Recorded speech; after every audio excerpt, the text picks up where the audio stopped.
This is Patley, and you're listening to Math World.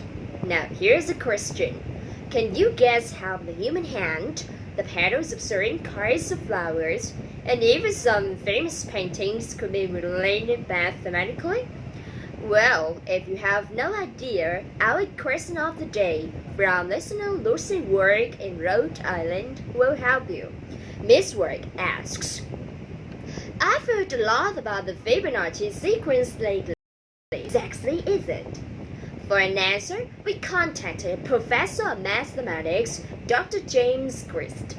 Hello, Dr. Christ. Can you tell us a little about the Fibonacci sequence to answer Miss Work's question? Well, that's the real question is especially since the sequence is routed in so many forms and many people have no idea about it. It's really very intriguing once you're aware of it. First, what the sequence is.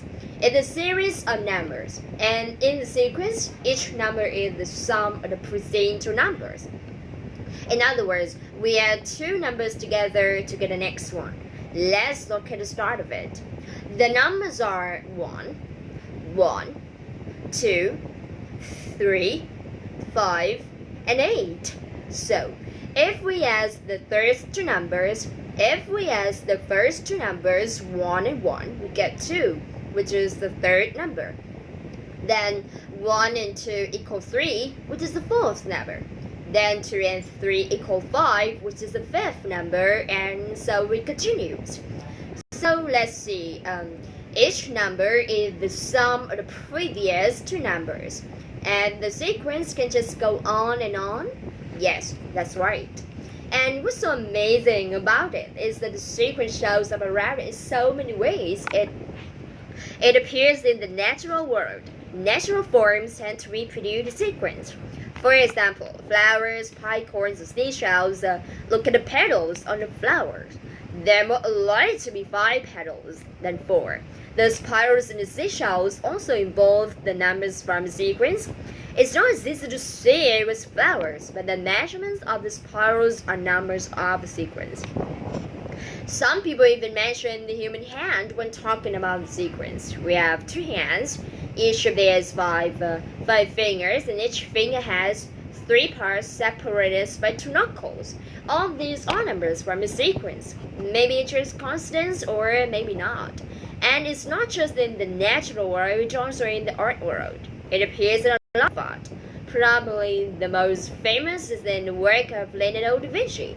You see a lot of spirals in your painting, and spirals are the form most associated with Fibonacci sequence. It also appears in music. One Bach piece is based on a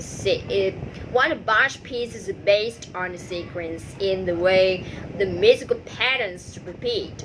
Now, it's not clear whether Bach did this consciously or not. Interesting. Who discovered all this? It was discovered by a mathematician in Italy in the early 1200s.